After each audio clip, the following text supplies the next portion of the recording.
Hi everyone, this is Petrolhead Z and I'm back with another video for the Syvecs Dashapp, which I said I was going to do if I can get it to run on my Android head unit.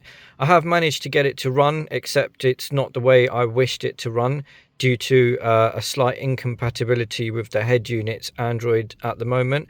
However, I am been speaking with the Syvecs team and the app developer Paul, who's been helping me with this app whilst I'm testing it out and seeing how it runs.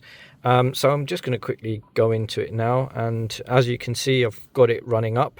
This is running through an internal network from my phone and the head unit and the spare phone. So my main phone that I'm recording with is the hotspot, and the other two devices are connected to this phone to make a little local network. Really, I'm using Desk as it's a free non-costly version of a screen mirroring and touch device. So it does have touch options on here. If I click on it, I should get an option. Yep, so I've got touch options available. There is a tiny bit of delay, but it's not hugely impactful. But as you can see, it is running well. So right now I've got the engine off but the ignition on, and as you can see, there's a number of flashing things on the vehicle, including a petrol light. Yes, I know, but you're probably wondering why the engine management light is on. So I'm running my unit, my BTIMU unit, via a Syvecs S6 ECU which I have on the car, and I'm running it through a fixed stream. So the engine management light is actually just a warm-up light that I've got set up if the engine oil temperature or engine coolant temperature is below a certain threshold. And as you can see on the app itself, just here, it's in a limp mode for the engine oil temperature, so it will tell you whether you've got limps. So I've got it set up. It works really well. The app will identify if there's any type of limp that you may have set in your parameters, whether it be lean on load, too high engine oil temperature, or too high engine coolant temperature, or low oil pressure, low fuel pressure. When the limp is triggered, the app will show you as well. I've got some warnings set up on here as well. So I've got warnings for example, I'll come here on a bigger screen. I've got warnings for the engine oil pressure. Obviously that's going to be on because the engine's off, and the engine fuel pressure, which now is going slightly below what it would be if the car was running, as it's just built up some fuel pressure when I turn the ignition key on, and now it's gradually moving its way down. I've got other parameters on here, but you can choose whichever one you want.